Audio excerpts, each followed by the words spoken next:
نحمده ونصلي ونسلم على رسوله الكريم أما بعد فأعوذ بالله من الشيطان الرجيم بسم الله الرحمن الرحيم والذين كفروا أعمال كسراب بقيعة يحسبه الظمآن ماء حتى إذا جاءه لم يجده شيئا ووجد الله عنده فوفاه حسابا والله سريع الحساب أو كظلمات في بحر لجي يغشاه موج من فوقه سحاب ظلمات بعضها فوق بعض إذا أخرج يده لم يكد يراها ومن لم يجعل الله له نورا فما له من نور صدق اللہ العظیم۔ سورہ نور کی آیات مبارکہ ہیں۔ گزشتہ آیات مبارکہ میں اللہ سبحانہ و تعالی نے اس کائنات میں اپنے پھیلے ہوئے اس نور کی مثال بیان فرمائی تھی، جس کا ایک حصہ نو انسانیت کی ہدایت اور رہنمائی کے لیے قرآن مقدس کی صورت میں اپنا نور ہے، جو نبی کریم صلی اللہ علیہ وسلم پر نازل فرما کر تا قیامت انسانیت کے لیے اس نور اور روشنی کے ذریعے سے ان کی دنیا اور آخرت کے مسائل کو حل کرنے کا ایک اس کو ذریعہ بنائے گا۔ اور اس کے مقابلے میں وہ لوگ ہیں جنہوں نے اللہ کے اس نور سے فائدہ حاصل نہیں کیا، بلکہ الٹا اللہ کے اس نور کا انکار کیا۔ قرآن مقدس میں یہاں مثال کے ذریعے ان کی حقیقت کو واضح کی ہے۔ اور یہ دو طرح کے لوگ ہوتے ہیں دنیا میں۔ ایک تو وہ لوگ ہیں کہ جو منکر تو ہیں اللہ کے اس نور کے، قرآن مقدس کی تعلیمات کی، جس کی بنیاد پر انسان دنیا میں بھی ترقیات حاصل کر سکتا ہے اور آخرت میں بھی کامیابی کو حاصل کر سکتا ہے۔ اس کو بہت سارے لوگ ایسے ہیں کہ مانتے نہیں ہیں صرف سے، لیکن کچھ ایسے ہیں کہ جو نہ ماننے کے باوجود عملاً ان کو اختیار کیے ہوئے ہیں۔ مثلا کافر اسی کو کہتے ہیں جو اللہ کی اس نور کا انکار کرتا ہے، اس کو تسلیم نہیں کرتا، لیکن حال یہ ہے کہ انہوں نے اپنی عقل و بصیرت سے یہ سمجھ لی ہے کہ کامیابی دنیا کی کم از کم اسی کے اندر ہے۔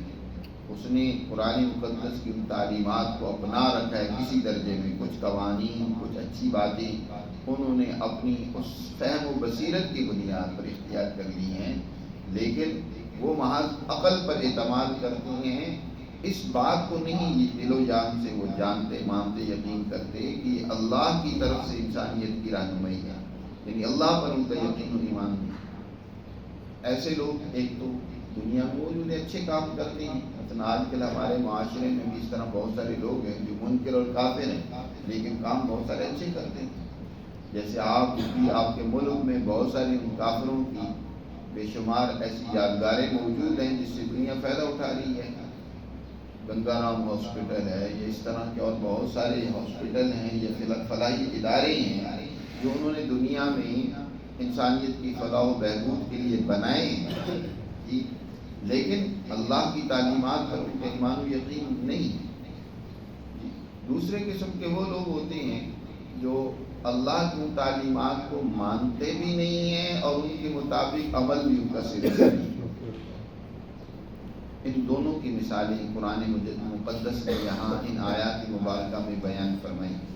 پہلی قسم کے لوگوں کے بارے میں بیان فرمایا والذین کفروا، وہ لوگ جنہوں نے اللہ کی تعلیمات کا انکار کیا، اعمال کسراب بقیعہ، ان کے اگر کچھ اعمال اچھے ہیں تو ان کے اعمال کی مثال ایسی ہے جیسے ایک صحرا کے اندر انسان مسافر سفر کر رہا ہوتا ہے، سخت گرمی میں شدت پیاس سے وہ پانی کا متلاشی ہوتا ہے، دور دور تک ریت کی وہ مطلب صحرا ہے، ریت کی بکھری ہوئی ہے۔ ایسے مسافر کو بسا اوقات دور سے وہ جب دیکھتا ہے ریت کو چمکتا ہوا، سورج کی شعائیں جب اس پر پڑتی ہیں تو دور سے یوں نظر آتا ہے جیسے وہاں پانی ہے۔ وہ اس کی امید میں مسلسل سفر کیے جاتا ہے، یہاں تک کہ جب وہ وہاں پہنچتا ہے وہاں کوئی پانی شانی نہیں ہوتا، وہی ریت ہوتی ہے جس کے اوپر سورج کی روشنی پڑ رہی تھی۔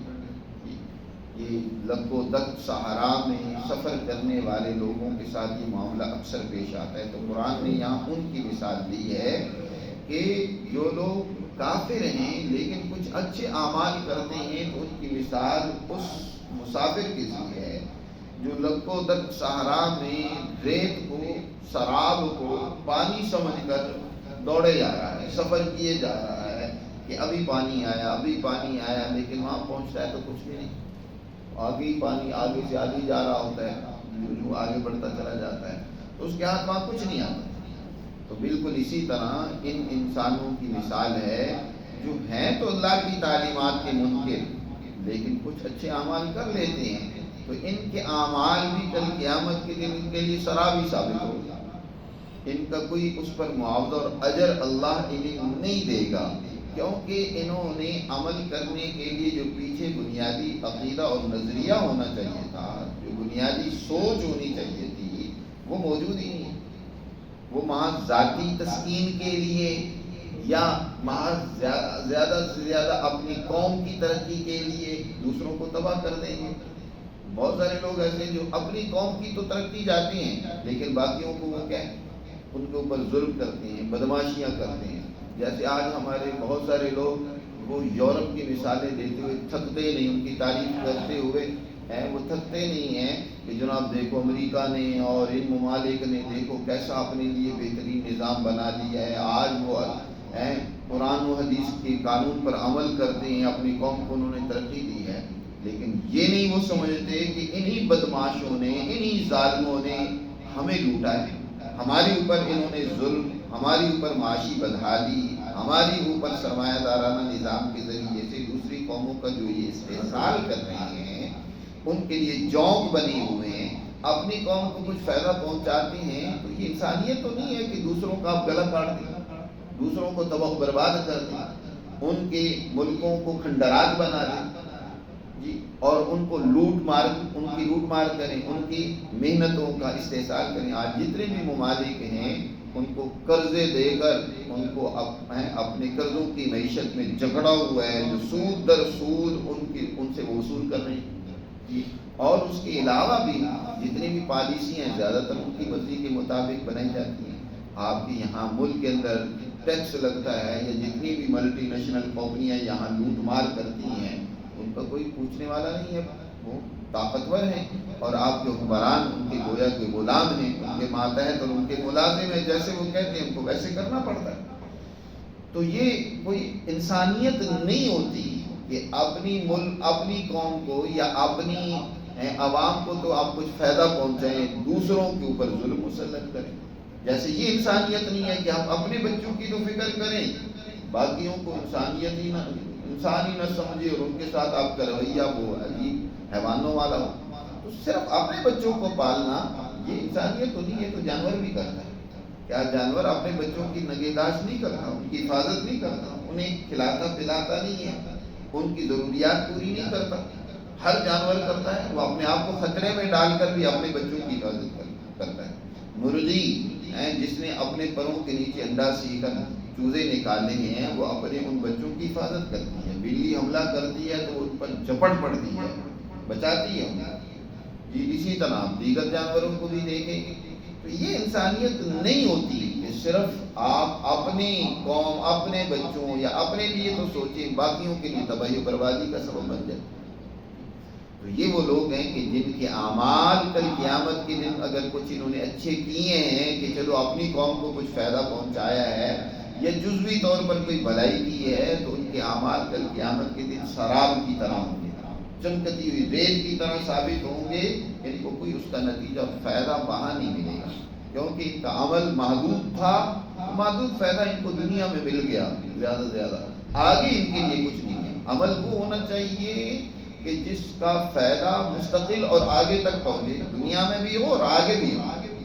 اور وہ وہی عمل ہے جس کے پیچھے نظریہ اور سوچ اور فکر وہ والی ہو جو قرآن مقدس پیدا کرنا چاہتے ہیں. انسانیت کی سوچ، اللہ کی رضا اور خوشنودی کی سوچ، اللہ کے احکامات پر عمل کرنے کی سوچ. تو فرمایا وہ لوگ جنہوں نے اللہ کی تعلیمات کا انکار کیا، ان کے اعمال کی مثال ایسے جیسے سراب بقیعۃ، ایک چٹیل میدان میں جیسے سراب ہوتا ہے ریت ہوتی ہے اور چمکتی ہوئی ریت، یحسبہ الظمآن ماء، جس کو پیاسا آدمی پانی سمجھتا ہے، اور وہ مسلسل اس کی طرف سفر کیے جاتا ہے، حتیٰ اذا جاءہ، یہاں تک کہ جب وہ اس کے پاس پہنچتا ہے تو لم یجدہ شیئا، تو وہاں اسے کچھ نہیں ملتا، ووجد اللہ عنده فوفاہ حسابا، وہاں اسے اللہ ہی کی ذات ملے گی.